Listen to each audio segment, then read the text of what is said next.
Every country has the government it deserves.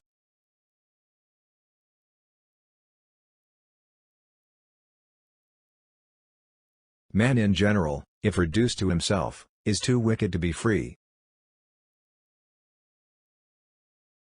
False opinions are like false money, struck first of all by guilty men and thereafter circulated by honest people who perpetuate the crime without knowing what they are doing.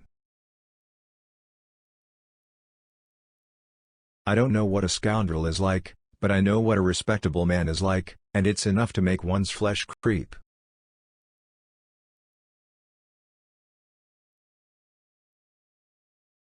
If there was no moral evil upon earth, there would be no physical evil.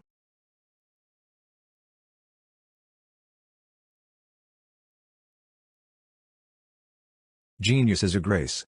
The true man of genius acts by movement or by impulsion.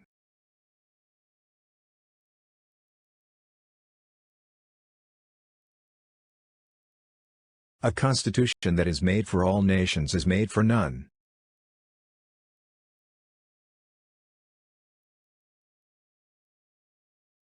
There is no philosophy without the art of ignoring objections.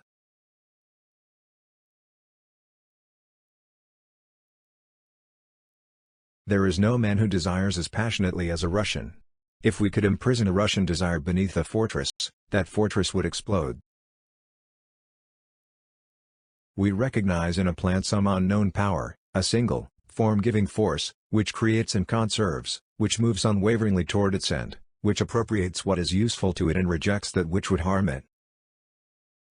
Man is so muddled, so dependent on the things immediately before his eyes, that every day even the most submissive believer can be seen to risk the torments of the afterlife for the smallest pleasure. Man may well have covered over and, so to speak, encrusted the truth with the errors he has loaded onto it, but these errors are local, and universal truth will always show itself. We are all bound to the throne of the Supreme Being by a flexible chain which restrains without enslaving us. The most wonderful aspect of the universal scheme of things is the action of free beings under divine guidance.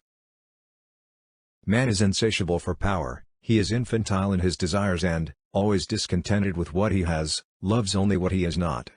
People complain of the despotism of princes, they ought to complain of the despotism of man. Government is a true religion, it has its dogmas, its mysteries, its priests. To submit it to the individual discussion is to destroy it. It is given life only through the national mind, that is to say, by political faith, which is a creed.